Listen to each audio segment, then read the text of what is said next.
warahmatullahi wabarakatuh. Salam sejahtera bagi kita semua. Perkenalkan, nama saya Putri Mutiara Alfi, NIM 22002017. Dari Prodi D4, Teknologi Laboratorium Medis, Angkatan 2022, semester 2.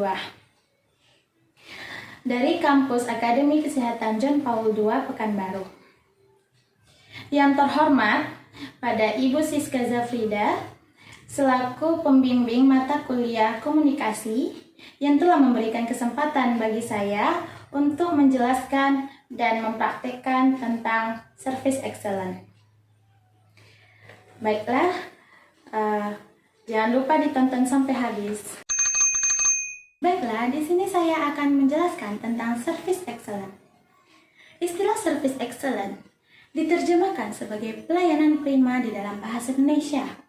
Istilah ini digunakan dalam dunia kerja dengan sistem jasa. Namun, pelayanan prima ini juga akan tetap diterapkan oleh tenaga kesehatan karena pada pelayanan tenaga kesehatan juga dalam tergolong penawaran jasa. Di dalam pelayanan kesehatan, pelayanan prima diterapkan dan dicerminkan sebagai pelayanan terbaik sebagai tenaga kesehatan. Dari tenaga kesehatan itu sendiri terhadap kepada pasien yang melampaui harapan pasien itu. Biasanya harapan-harapan pasien ini seperti layanan informasi yang mereka dapat sungguh berbeda-beda dari sumber tersebut. Tujuan dari service excellence ini adalah untuk menimbulkan rasa kepercayaan dan kepuasan si pelanggan atau pasien terhadap penyedia jasanya, sehingga mereka akan setia dan mereka akan menggunakan penyedia jasa itu kembali saat mereka akan membutuhkannya. Selanjutnya, itu bagaimana kita cara memberikan pelayanan yang terbaik untuk pelanggan kita. Terdapat ada 6 aspek. Yang pertama dari kemampuan, yang dimana kemampuan kita untuk melayani si pasien itu sendiri. Selanjutnya dengan sikap. Kita harus menunjukkan sikap yang sopan dan santun kepada pasien. Selanjutnya dengan penampilan. Seorang penyedia jasa harus dapat berpenampilan rapi sehingga kita dapat terlihat oleh si pasien dengan rasa percaya dan yakin dengan penyedia jasa yang diharapkan oleh si pasien. Selanjutnya ada kepedulian. Kita harus menunjukkan kepedulian kita terhadap pasien sehingga pasien dapat mengeluarkan keluh kesah mereka tentang kondisi mereka. Selanjutnya tindakan. Kita harus dapat melakukan tindakan dengan sigap dan tegas dan tanggap dalam melayani si pasien.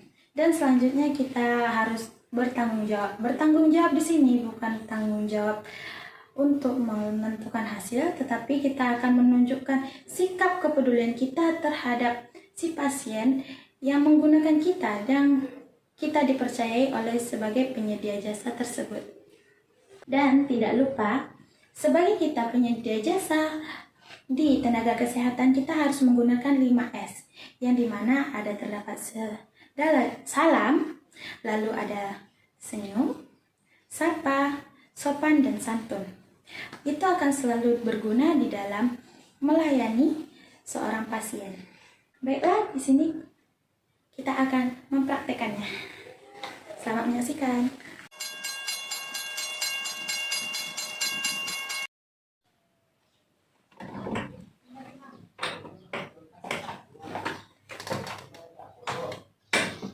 Permisi, Bu. Saya mau cek lab, Bu. Baik, Bu. Silakan duduk. Ya, Bu, terima kasih. Ada keperluan apa, Ibu? Ini, Bu, saya mau cek, Pak.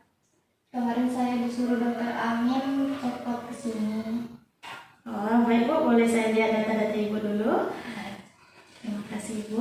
Ya. Nah, dari data-data ini, apa nama Ibu Syafira, Iya, betul. umur 16 tahun, Ya. alamat di Jalan Garuda Sakti, sesuai dengan nama Ibu ya. Di sini Ibu akan melakukan pemeriksaan lab di sini. Sebentar ya Bu, saya proses terlebih dahulu.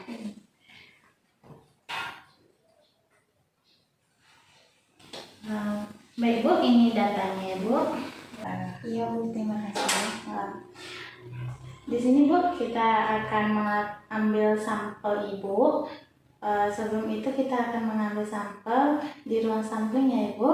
Iya. Ruang samplingnya ada di sebelah sana. Ya Bu, baik. Terima kasih ya Bu. Iya Bu. Permisi Bu. Iya Bu, silakan masuk dulu Bu. Ya Bu. Duduk dulu Bu. Ya Bu. Ada keperluan apa Ibu? Ini Bu, saya tadi dari ruang administrasi disuruh ke sini buat cek lab. Oh, boleh saya lihat data-data Ibu dulu?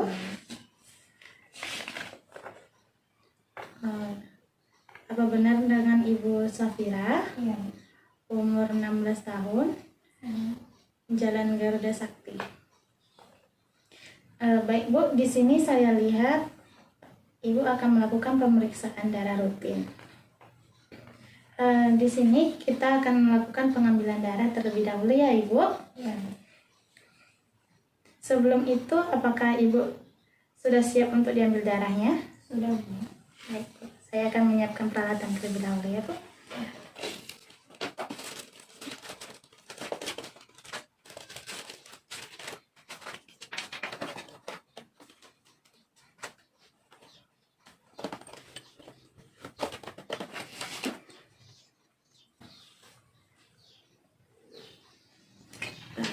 Sebelumnya Bu, tangannya Ibu. Ini saya Bu. Nah, tolong bawa naikkan lagi ya Bu.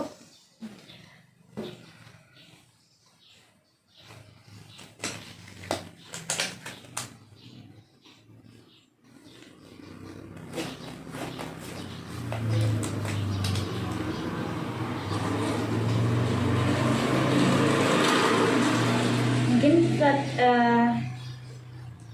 Ibu sudah pernah melakukan pengambilan darah sebelumnya? Belum pernah Bu. Oh, mungkin ini kali pertama ya Ibu. Nah, tenang ya Bu.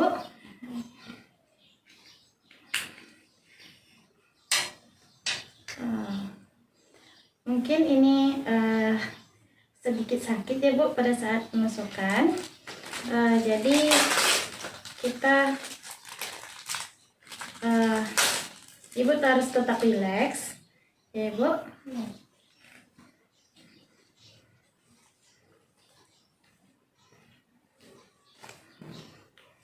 Tenang ya Bu, tarik nafas.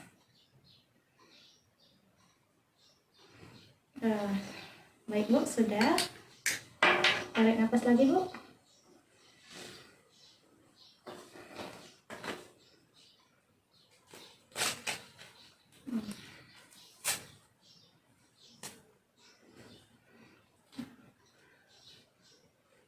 Nah, kembali ya Bu.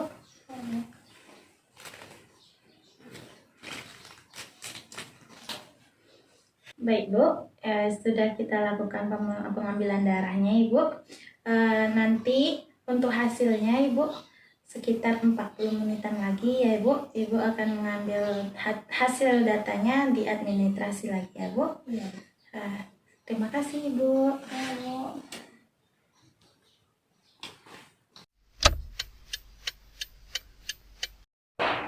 Permisi Bu, saya mau ambil data cek lab darah saya tadi. Apakah sudah siap? Baik Ibu, tunggu sebentar ya Bu, saya akan periksa.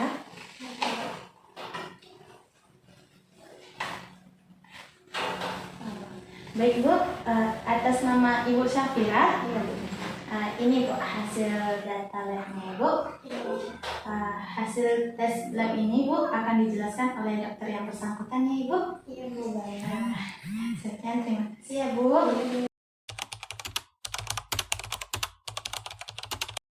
Nah, di sini saya simpulkan dari praktik yang dilakukan adalah dari tenaga kesehatannya sudah melakukan service excellence yang bagus, yang dimana dimulai dari